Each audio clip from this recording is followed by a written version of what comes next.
اعوذ باللہ من الشیطان الرجیم، بسم اللہ الرحمن الرحیم۔ امیر المومنین علی بن ابی طالب نہج البلاغہ حکمت نمبر 397 پہ فرماتے ہیں،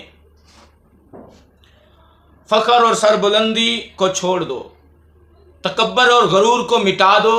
کبر کو یاد رکھو۔ ایک دن ایسا آئے گا تم دنیا سے چلے جاؤ گے، تمہاری تمام تر دولت،